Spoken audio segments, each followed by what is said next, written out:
स्वागत है जी ਤੁਹਾਡਾ ਸਾਰਿਆਂ ਦੇ ਇਲੈਕਟ੍ਰੀਕਲ ਸੇਫਟੀ ਚੈਨਲ ਵਿੱਚ। ਅੱਜ ਦੀ ਵੀਡੀਓ ਸ਼ੁਰੂ ਕਰਨ ਤੋਂ ਪਹਿਲਾਂ ਤੁਹਾਨੂੰ ਸਭ ਨੂੰ ਦੀਵਾਲੀ ਦੀਆਂ ਲੱਖ ਲੱਖ ਵਧਾਈਆਂ ਹੋਣ। ਇਹ ਦੀਵਾਲੀ ਤੁਹਾਡੇ ਲਈ ਖੁਸ਼ੀਆਂ ਭਰੀ ਦੀਵਾਲੀ ਹੋਵੇ। ਸੋ ਸ਼ੁਰੂ ਕਰਦੇ ਹਾਂ ਅਸੀਂ ਅੱਜ ਦੀ ਵੀਡੀਓ। ਇਸ ਵੀਡੀਓ ਵਿੱਚ ਅਸੀਂ ਅੱਜ house wiring complete house wiring ਕਿਸ ਤਰ੍ਹਾਂ ਕਰ ਸਕਦੇ ਹਾਂ, ਇਸ ਵੀਡੀਓ ਵਿੱਚ ਅਸੀਂ ਡਾਇਗਰਾਮ ਦੁਆਰਾ ਤੁਹਾਨੂੰ ਚੰਗੀ ਤਰ੍ਹਾਂ ਦੱਸਾਂਗੇ। ਜਿਸ ਤਰ੍ਹਾਂ ਕਿ ਇਸ ਵਿੱਚ ਅਸੀਂ 2 ਰੂਮ ਲਏ ਹੋਏ ਹਨ और एक बाथरूम और एक किचन और एक ड्राइंग हॉल लिया हुआ है और इस तो बाद असी मीटर लगाए हुए हैं। मेन स्विच लगाया हुआ है इस विच, जिस दे थ्रू असी लाइन अपने मेन स्विच दे देवांगे। इस तो बाद असी अपने हर कमरे विच अलग अलग तो एक MCB दिता है सिंगल पोल का। यह क्यों दिता हुआ है इसनों असी वीडियो दे विच दसांगे और ये सारे डॉट तुहाडे नाल क्लीयर करते जावांगे कि असी सिंगल पोल का MCB अलग अलग कमरे में क्यों दें। सो वीडियो में इस दे नाल ही असीं शुरू करते हैं। वीडियो शुरू करने तो पहला जेकर तुसीं साडे वीडियो में या चैनल में साडे नवे हो तो प्लीज़ साडे चैनल में सबसक्राइब करो और वीडियो में लाइक जरूर करो। सो इस दे नाल ही शुरू करते हैं असीं अज दी वीडियो। सो सब तो पहला असीं की करते हैं, जिस तरह कि तुसीं देख सकते हो इस विच असीं लाइन और न्यूट्रल दी हुई है मीटर में। इस तो असीं अपने मेन स्विच में लाइन दे देवांगे। ठीक है जी, ये साडी लाइन है। लाइन नूं असीं इस तरीके नाल अपने मेन स्विच विच लै लिया और इस तो बाद असीं न्यूट्रल लै लवांगे।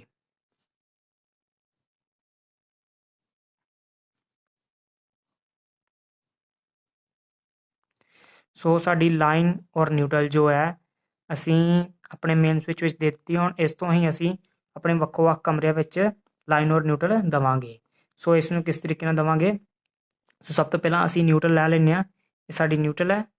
ये न्यूट्रल असीं इत्थों चक्की जो साडे जो ये साडा इलैक्ट्रिक बोर्ड है इस दे शॉकेट में चली जाएगी, जो ये वाली शॉकेट है। ठीक है जी, असीं इसनूं इत्थों उठा लैंदे हां ते ये साडे शॉकेट में चली गई। असीं जो ये न्यूट्रल है ये सारे ही कमरिਆਂ ਵਿੱਚ इसे तरीके नाल लूप करांगे। सो जिस तरह कि तुसीं देख सकते हो कि असीं अपनी जो न्यूट्रल है जो असीं अपनी शॉकेट में दे दी है, हुण इस तरीके नाल असीं अपनी लाइन नूं भी अपने किस जगह ते देवांगे। लाइन जो असीं लवांगे वो साडे जो जाएगी साडे MCB विच जाएगी, जो ये सिंगल पोल का असीं कमरे विच लगाया होया है। ठीक है जी, हुण असीं अपने मेन लाइन तो यह लाइन चक्की जो साडी सीधी MCB विच आ गई। ठीक है जी, यह MCB विच आ गई जो साडा सिंगल पोल का है। हुण इस तो बाद असीं यह MCB तो जो लाइन चक्कांगे यह असीं अपने वक्-वक् स्विचां विच दे देवांगे, जिस तरह कि साडी यह लाइन साडे स्विचां विच पहुँच जाए। ठीक है जी, इस तो असीं लाइन चक्की पहले स्विच विच देती, इस तो बाद दूसरे च, इस तो बाद तीसरे च और इस तो बाद चौथे च। ये साडा जो स्विच है ये साडे शॉकेट दे नाल लगेगा, इसलिए असीं इसनूं हुणे ही लाइन दे दिंदे हां। इस तरीके नाल असीं नीचों लाइन लई, ये साडी शॉकेट दे नाल चल गई, जिस नाल कि ये साडा स्विच जो है शॉकेट नूं कंट्रोल करेगा, ऑन ऑफ करेगा। ठीक है जी, इस दे नाल जो साडी लाइन है साडी स्विचां तक पहुँच गई है साडे MCB द्वारा। ठीक है, ये साडा MCB सी। हुण इस तो बाद असीं की करांगे, साडी लाइन जो है साडे स्विच बोर्डां तक पहुँच गई है। ठीक है जी, इस तो बाद असीं न्यूट्रल नूं लूप कर लांगे। असीं इत्थों ही लूप न्यूट्रल चक्कांगे जो साडी असीं अपने पहले लैंप नूं देवांगे। ठीक है जी, असीं इस तो लाइन लूप न्यूट्रल लई, इसनूं असीं अपने एक बल्ब नाल लगा दिता। इस तो बाद ही इसे तो ही असीं लाइन नूं चुकांगे जो साडी पंखे नूं चली जाएगी। ठीक है जी, हुण इस तो ही अगे चुकांगे जो साडी लैंप में चली जाएगी। इस तरीके नाल असीं अपने एक कमरे विच जो है न्यूट्रल नूं लूप कर दिता है। साडी लैंप नूं भी न्यूट्रल चली गई है, साडे फैन नूं भी चली गई और 2 नंबर लैंप नूं भी न्यूट्रल चली गई है। हुण असीं लाइन किस तरीके नाल देवांगे, देखो लाइन नूं असीं स्विचां द्वारा देवांगे जो साडे आपां अपने लैंप नूं एक स्विच द्वारा कंट्रोल कर सकीए। ठीक है जी, ऑन ऑफ कर सकीए। जो लाइन दे दित्ती है अपने बोर्ड विच स्विचां नूं, हुण इस तो लाइन चक्कांगे जो साडी पहले बल्ब नूं जाएगी। जिस तरह ये साडा पहला बल्ब दा है, इस तरीके नाल साडा जो है जो एक बल्ब की जो लाइन और न्यूट्रल है कंप्लीट होगी। मतलब जो असीं स्विच दबांगे तो साडा लैंप जो है ऑन हो जाएगा, जो स्विच बंद करांगे तो साडा लैंप ऑफ हो जाएगा। हुण इस तरीके नाल असीं पंखे नूं भी दे देवांगे। इत्थों चक्की लाइन असीं इस तरीके नाल असीं अपने फैन नूं दे दित्ती और तीसरी स्विच तो चुक्की जो साडी दूसरे लैंप में चली गई। इस तरीके नाल साडा जो है एक रूम का लाइन और न्यूट्रल का जो प्रोसैस है कंप्लीट हो चुका है, मतलब साडी एक रूम की जो वायरिंग है वो कंप्लीट हो चुकी है। हुण इसे तो ही असीं की करांगे, असीं लाइन किस तरीके नाल लवांगे। हुण दोबारा सानूं मेन स्विच तो लाइन चुकण की जरूरत नहीं है। हुण असीं अपने सिंगल पोल जो ये सिंगल पोल का MCB लगाया सी, इसनूं असीं थल्लियों ही लूप नीचों लूप लैके अपने दूसरे MCB दूसरे कमरे के MCB विच दे देवांगे। इस तरीके नाल इस तो असीं जॉइंट लिया जो साडा दूसरे कमरे के दूसरे MCB में चला गया। ठीक है जी, समझ आ गया। असीं इस जगह तो पहला लाइन लई मेन स्विच तो जो साडे एक नंबर कमरे में चली गई साडे MCB नूं। ठीक है, इसे तो ही असीं लूप लैके दूसरे कमरे विच दूसरे MCB नूं दे दित्ती, सिंगल पोल का जो MCB सी। ठीक है जी, हुण सेम प्रोसैस असीं इस तो लाइन उपरों कड्ढी जो साडे स्विचां विच चली गई, सारे स्विचां विच दे दित्ती। ठीक है, स्विचां नूं लाइन पहुँच गई। इस तरीके नाल शॉकर नूं भी लाइन दे दित्ती है इस स्विच द्वारा। हुण साडी लाइन का जो प्रोसैस है कंप्लीट हो चुका है। न्यूट्रल किस तरीके नाल देवांगे, न्यूट्रल असीं इसे तो ही लै लवांगे, ये साडी न्यूट्रल है, असीं इसे जगह तो ही न्यूट्रल लै लवांगे। न्यूट्रल लैण वास्ते न्यूट्रल असीं इत्थों लई, इस जगह तो लई। सब तो पहलां असीं अपने लैंप नूं दे दित्ती और लैंप तो ही असीं फैन नूं दे दित्ती, फैन तो उठाई असीं दूसरे लैंप नूं दे दित्ती। ठीक है, हुण इसे ही लैंप तो उठा के असीं अपने शॉकट विच भी दे दित्ती।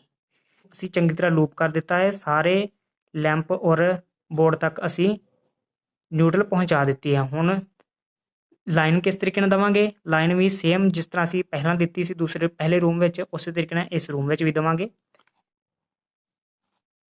पहले स्विच द्वारा दे दित्ती लाइन, दूसरे पंखे नूं दूसरे स्विच द्वारा दे दित्ती और तीसरे स्विच द्वारा असीं 2 नंबर लैंप नूं दे दित्ती। ठीक है जी, इस दे नाल साडा की हो गया, 2 नंबर जो रूम है इसकी वायरिंग भी कंप्लीट हो चुकी है। अपने बाथरूम की जो लाइन है उसनूं किस तरह करांगे, इत्थों असीं इस तो ही असीं न्यूट्रल फिर उस तरीके नाल ले लई, न्यूट्रल लैके असीं अपने लैंप नूं दे दित्ती, इत्थों दूसरे लैंप नूं दे दित्ती। ठीक है, हुण इस विच की करांगे, बाथरूम विच असीं की करांगे कि असीं एक ही स्विच द्वारा असीं दोवें लैंप चलाउणे हन। ये किस तरह चलावांगे, ठीक है, सब तो पहलां असीं 2 नंबर रूम विच तों अपनी लाइन लै लई जो साडे MCB विच चली गई। ठीक है, इस तो ही लाइन चक्की आपां अपने स्विचां विच दे दित्ती। ठीक है जी, इस तो बाद असीं शॉकट विच दे दित्ती। हुण की करांगे, इत्थों असीं न्यूट्रल चुक्की जो साडी शॉकट विच आ गई। असीं सिंगल स्विच तो दोवें बल्ब किस तरह कंट्रोल करांगे, जिस तरह कि एक तो असीं स्विच तो मतलब इस स्विच तो चलाउणा है, तो इस स्विच तो आपां एक लाइन दे दित्ती ते इसे ही स्विच तो असीं दूसरे नंबर नूं दे दित्ती। मतलब जदों असीं इस नूं ऑन करांगे तो साडा ये दोवें ही ऑन हो जाणगे, साडे दोवें बल्ब जो है वो ऑन हो जाणगे। मतलब साडा एक स्विच तो ही असीं दोवें जो ये बल्ब है कंट्रोल करांगे। ठीक है, हुण इस तरीके नाल आ जाने असीं किचन ते, किचन ते भी इस तरीके नाल देवांगे। किचन ते किस तरीके नाल देवांगे, असीं सेम ही इत्थों न्यूट्रल चक्की, सब तो पहलां न्यूट्रल लूप करांगे, न्यूट्रल चक्की जो साडी पहले लैंप ते आ गई, इस तो बाद दूसरे लैंप ते आ गई। ठीक है, इस विच भी असीं एक ही स्विच लिया है कि एक ही स्विच नाल असीं दोवें लैंप कंट्रोल कर सकीए। ठीक है जी, हुण असीं लाइन लै लैंदे हां, लाइन जो साडी जाएगी इसे तो उठा के इत्थों लाइन लै लवांगे जो साडे MCB विच चली गई, MCB तो उठाई जो साडी स्विच विच चली गई और स्विच तो उठा के दूसरे स्विच विच चली गई। हुण असीं सब तो पहलां असीं शॉकट विच लाइन दे दिंदे हां, असीं पहलां न्यूट्रल दे दईए, न्यूट्रल लूप हो गई साडी शॉकट विच। हुण स्विच द्वारा असीं इस नूं ऑन ऑफ करना है तो स्विच तो इस तरीके नाल असीं लाइन दे दिंदे हां। पहलां असीं स्विच दे थल्लड़े पासे दित्ती, थल्लड़े टर्मिनल विच, फिर उपरों दी लूप करके अपने एक टर्मिनल विच दे दित्ती शॉकट दे। हुण असीं सेम प्रोसैस आपां दोवें बल्ब एक ही स्विच द्वारा कंट्रोल करने हैं, उन्हां नूं भी असीं इस तरीके नाल लूप कर देवांगे आपस विच। ठीक है, इत्थों ही लाइन चक्की, यह लाइन इधर आ गई। ठीक है जी, इस तरीके नाल साडा किचन का भी जो है कंप्लीट हो चुका है। हुण इस तो बाद आ जाने असीं अपने ਡਰਾਇੰਗ ਹਾਲ ਦੇ ਵਿੱਚ ਕਿਸ ਤਰ੍ਹਾਂ ਕਰਾਂਗੇ, ਸੇਮ ਹੀ ਹੈ ਬਿਲਕੁਲ, ਕੋਈ ਟੈਨਸ਼ਨ ਲੈਣ ਵਾਲੀ ਗੱਲ ਨਹੀਂ ਹੈ। ਅਸੀਂ ਇਸੇ ਜਗ੍ਹਾ ਤੋਂ ਅਸੀਂ ਨਿਊਟਰਲ ਚੱਕ ਲਈ। ਪਹਿਲਾਂ ਨਿਊਟਰਲ ਸਭ ਤੋਂ ਮੇਨ ਔਰ ਸੌਖਾ ਕੰਮ ਹੁੰਦਾ ਹੈ ਨਿਊਟਰਲ ਲੂਪ ਕਰਨਾ। ਨਿਊਟਰਲ ਨੂੰ ਅਸੀਂ ਹਰ ਜਗ੍ਹਾ ਤੇ ਨਿਊਟਰਲ ਘੁੰਮ ਜਾਂਦੀ ਹੈ, ਲਾਈਨ ਨੂੰ ਅਸੀਂ ਅਲੱਗ-ਅਲੱਗ ਕਰਕੇ ਦੇ ਦਿੰਦੇ ਹਾਂ। ਠੀਕ ਹੈ, ਨਿਊਟਰਲ ਦੇ ਦਿੱਤੀ, ਇੱਥੋਂ ਵੀ ਨਿਊਟਰਲ ਦੇ ਦਿੱਤੀ, ਇਸ ਜਗ੍ਹਾ ਤੋਂ ਵੀ ਨਿਊਟਰਲ ਦੇ ਦਿੱਤੀ। ਹੁਣ ਇਸੇ ਤੋਂ पंखे ने न्यूट्रल दे दी, पंखे तो उठाई असी लैंप ने न्यूट्रल दे दी और लैंप तो असी दूसरे लैंप ने न्यूट्रल दे दी। हुण यही न्यूट्रल है जो जो साडी शॉकट में आ जाएगी। ठीक है, साडी न्यूट्रल जो है ड्राइंग हाल में कंप्लीट हो चुकी है। ठीक है, इस तो बाद असी लाइन किस तरीके नाल लवांगे, लाइन सेम प्रोसैस उस तरीके नाल लाइन इत्थों उठाई असी अपने ड्राइंग हाल के MCB विच दे दी। ਤੁਸੀਂ ਹੁਣ ਸੋਚਦੇ ਹੋ ਕਿ MCB ਅਸੀਂ ਕਿਉਂ ਲਗਾ ਰਹੇ ਹਾਂ ਕਿ ਜੇਕਰ ਸਾਡੇ ਕੋਈ ਵੀ ਘਰ ਵਿੱਚ ਜਾਂ ਕਮਰੇ ਵਿੱਚ ਸ਼ਾਰਟ ਸਰਕਟ ਹੁੰਦੀ ਹੈ, ਮੰਨ ਲਓ ਇੱਕ ਨੰਬਰ ਕਮਰੇ ਵਿੱਚ ਸ਼ਾਰਟ ਸਰਕਟ ਹੋਈ ਹੈ, ਤਾਂ ਸਾਡਾ ਇੱਕ ਨੰਬਰ ਤੇ ਕਮਰੇ ਦਾ ਹੀ MCB ਟ੍ਰਿਪ ਹੋਏਗਾ, ਨਾ ਕਿ ਸਾਡੇ ਪੂਰੇ ਘਰ ਦੀ ਲਾਈਟ ਚਲੀ ਜਾਏਗੀ। ਠੀਕ ਹੈ ਜੀ, ਜੇਕਰ ਅਸੀਂ ਆਪਣੇ ਕਮਰੇ ਵਿੱਚ MCB ਨਾ ਲਗਾਇਆ ਹੋਵੇ ਤਾਂ ਸਾਡੇ ਘਰ ਦੀ ਮੇਨ ਸਵਿਚ ਤੇ ਲੋਡ ਪਵੇਗਾ ਤੇ ਸਾਡਾ ਮੇਨ ਸਵਿਚ ਡਿੱਗ ਜਾਵੇਗਾ, ਜਿਸ ਕਰਕੇ ਸਾਨੂੰ ਫਾਲਟ ਦਾ ਜ਼ਿਆਦਾਤਰ ਪਤਾ ਨਹੀਂ ਚੱਲ ਪਾਉਂਦਾ। इस करके जेकर असी एक कमरे में लगाया होगा MCB तो की होएगा, जो मान लो एक नंबर रूम में कोई फॉल्ट पिया है, कोई शॉर्ट सर्किट होया है, तो साडा एक नंबर रूम का ही MCB डिगेगा, बाकी सब MCB चलते रहणगे, किसी होर ते कोई इफैक्ट नहीं पवेगा। जेकर दो नंबर कमरे में कोई फॉल्ट पवेगा तो सिर्फ 2 नंबर कमरे का ही MCB डिगेगा और साडे मेन बोर्ड का जो MCB है उस पर कोई भी फॉल्ट नहीं पवेगा, उस पर कोई भी लोड नहीं पवेगा। सो इस करके असी अलग अलग कमरिया में MCB लोन का प्रोवाइड करते हैं। ठीक है, हुण असी आ जाने ड्राइंग हाल की कंप्लीट कर लेने लाइन। असी अपने MCB ने लाइन दे दी, MCB तो उठाई साडे स्विचों में चली गई। ठीक है जी, हुण असी शॉकट नूं भी स्विच तो ही लाइन दे दी। हुण असी की करना है, देखो इस विच असी की करना है कि असी इस विच दोवें लैंप एक स्विच द्वारा चलाने हैं, 2 लैंप एक स्विच द्वारा और एक पंखा चलाना है सिंगल करके। ठीक है, सेम उस तरीके ना, कोई घबराने वाली गल नहीं। असी इस तरीके तो लाइन चक्की जो साढ़े एक बल्ब तो गई और इसे तो जॉइंट करके असी दूसरे लैंप पर लै ली। ठीक है, मतलब जो असी इसनूं चलावांगे ये दोवें लैंप वर्क करनगे। ठीक है, हुण असी फैन का कनैक्शन किस तरह करांगे, इत्थों लाइन चक्की जो साढ़े फैन के फेस नूं दे दी, मतलब साडा फैन भी वर्किंग में आ गया।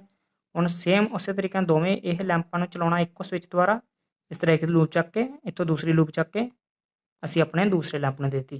सो इस तरीके नाल तुसीं अपने घर की वायरिंग नूं कंप्लीट वायरिंग नूं कर सकते हो। देख सकते हो बहुत ही आसान है। जेकर तुहानूं कोई भी गल ना समझ लगी होवे तां प्लीज़ सानूं कमेंट बॉक्स में जरूर पुछिओ, कमेंट करके असीं तुहाडा रिप्लाई जरूर करांगे। सो एक बारी फिर तुहानूं हैप्पी दिवाली अगेन और मिलते हैं इस दिन अगली वीडियो में। Thank you for watching.